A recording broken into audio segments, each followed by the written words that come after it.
اے پیغمبر قسم ہے قلم کی اور اس چیز کی جو وہ لکھ رہے ہیں، اپنے پروردگار کے فضل سے تم دیوانے نہیں ہو، اور یقین جانو تمہارے لیے ایسا اجر ہے جو کبھی ختم نہیں ہوگا، اور یقیناً تم اخلاق کے اعلیٰ درجے پر ہو۔ چنانچہ تم بھی دیکھ لو گے اور یہ لوگ بھی دیکھ لیں گے کہ تم میں سے کون دیوانگی میں مبتلا ہے۔ یقیناً تمہارا پروردگار اسے بھی خوب جانتا ہے جو اپنے راستے سے بھٹک گیا ہے، اور ان لوگوں کو بھی خوب جانتا ہے جنہوں نے سیدھی راہ پا لی ہے، لہٰذا تم ان کی باتوں میں نہ آنا جو تمہیں جھٹلا رہے ہیں۔ یہ چاہتے ہیں کہ تم ڈھیلے پڑ جاؤ تو یہ بھی ڈھیلے پڑ جائیں، اور کسی بھی ایسے شخص کی باتوں میں نہ آنا جو بہت قسمیں کھانے والا بے وقت شخص ہے، تانے دینے کا عادی ہے، چغلیاں لگاتا پھرتا ہے، بھلائی سے روکنے والا، زیادتی کرنے والا، بدعمل ہے، بد مزاج ہے، اور اس کے علاوہ نچلے نسب والا بھی، صرف اس وجہ سے کہ وہ بڑے مال اور اولاد والا ہے۔ جب اس کے سامنے ہماری آیتیں پڑھ کر سنائی جاتی ہیں تو وہ کہتا ہے کہ یہ پچھلے لوگوں کی کہانیاں ہیں، ان قریب ہم اس کی سونڈ پر داغ لگا دیں گے۔ ہم نے ان مکے والوں کو اسی طرح آزمائش میں ڈالا ہے جیسے ایک باغ والوں کو اس وقت آزمائش میں ڈالا تھا جب انہوں نے قسم کھائی تھی کہ صبح ہوتے ہی ہم اس باغ کا پھل توڑ لیں گے، اور یہ کہتے ہوئے وہ کوئی استثناء نہیں کر رہے تھے۔ پھر ہوا یہ کہ جس وقت وہ سو رہے تھے اس وقت تمہارے پروردگار کی طرف سے ایک بلا اس باغ پر پھیرا لگا گئی، جس سے وہ باغ صبح کو کٹی ہوئی کھیتی کی طرح ہو گیا۔ پھر صبح ہوتے ہی انہوں نے ایک دوسرے کو آواز دی کہ اگر پھل توڑنے ہیں تو اپنے کھیت کی طرف سویرے چل نکلو۔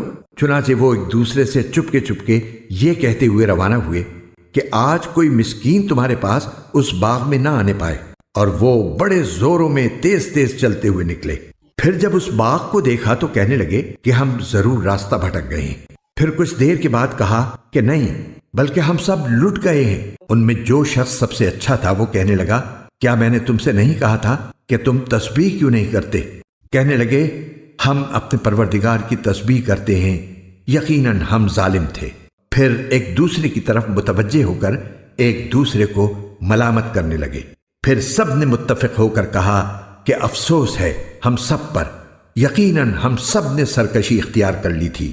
کیا بعید ہے کہ اللہ ہمیں اس باغ کے بدلے اس سے اچھا عطا فرما دے، بے شک ہم اپنے پروردگار کی طرف رجوع کرتے ہیں۔ کیا بعید ہے کہ ہمارا پروردگار ہمیں اس باغ کے بدلے اس سے اچھا عطا فرما دے، بے شک ہم اپنے پروردگار کی طرف رجوع کرتے ہیں۔ البتہ متقیوں کے لیے ان کے پروردگار کے پاس نعمتوں بھرے باغات ہیں۔ بھلا کیا ہم فرما برداروں کو مجرموں کے برابر کر دیں گے؟ تمہیں کیا ہو گیا ہے؟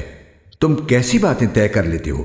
کیا تمہارے پاس کوئی کتاب ہے جس میں تم یہ پڑھتے ہو کہ تمہیں وہاں وہی کچھ ملے گا جو تم پسند کرو گے؟ یا تم نے ہم سے قیامت تک باقی رہنے والی قسمیں لے رکھی ہیں کہ تمہیں وہی کچھ ملے گا جو تم طے کرو گے؟ اے پیغمبر، ان سے پوچھو کہ ان میں سے کون ہے جس نے اس بات کی ضمانت لے رکھی ہو؟ کیا خدائی میں ان کے مانے ہوئے کچھ شریک ہیں جو یہ ضمانت لیتے ہوں؟ تو پھر لے آئیں اپنے ان شریکوں کو اگر وہ سچے ہیں۔ جس دن ساق کھول دی جائے گی اور ان کو سجدے کے لیے بلایا جائے گا تو یہ سجدہ کر نہیں سکیں گے، ان کی نگاہیں جھکی ہوئی ہوں گی، ان پر ذلت چھائی ہوئی ہوگی۔ اس وقت بھی انہیں سجدے کے لیے بلایا جاتا تھا جب یہ لوگ صحیح سالم تھے، اس وقت قدرت کے باوجود یہ انکار کرتے تھے۔ لہٰذا اے پیغمبر، جو لوگ اس کلام کو جھٹلا رہے ہیں انہیں مجھ پر چھوڑ دو، ہم انہیں اس طرح دھیرے دھیرے تباہی کی طرف لے جائیں گے کہ انہیں پتہ بھی نہیں چلے گا، اور میں انہیں ڈھیل دے رہا ہوں۔ یقین رکھو میری تدبیر بڑی مضبوط ہے۔ کیا تم ان سے کوئی اجرت مانگ رہے ہو کہ وہ تاوان کے بوجھ سے دبے جا رہے ہیں، یا ان کے پاس غیب کا علم ہے جسے وہ لکھ رہے ہوں؟ غرض تم اپنے پروردگار کا حکم آنے تک صبر کیے جاؤ، اور مچھلی والے کی طرح مت ہو جانا جب انہوں نے غم سے گھٹ گھٹ کر ہمیں پکارا تھا۔ اگر ان کے پروردگار کے فضل نے انہیں سنبھال نہ لیا ہوتا تو انہیں بری حالت کے ساتھ اسی کھلے میدان میں پھینک دیا جاتا۔ پھر ان کے پروردگار نے انہیں منتخب فرما لیا اور انہیں صالحین میں شامل کر دیا۔ جن لوگوں نے کفر اپنا لیا ہے، جب وہ نصیحت کی یہ بات سنتے ہیں تو ایسا لگتا ہے کہ یہ اپنی تیز تیز آنکھوں سے تمہیں ڈگمگا دیں گے، اور وہ کہتے ہیں کہ یہ شخص تو دیوانہ ہے، حالانکہ یہ تو دنیا جہان کے لوگوں کے لیے ایک نصیحت ہی نصیحت ہے۔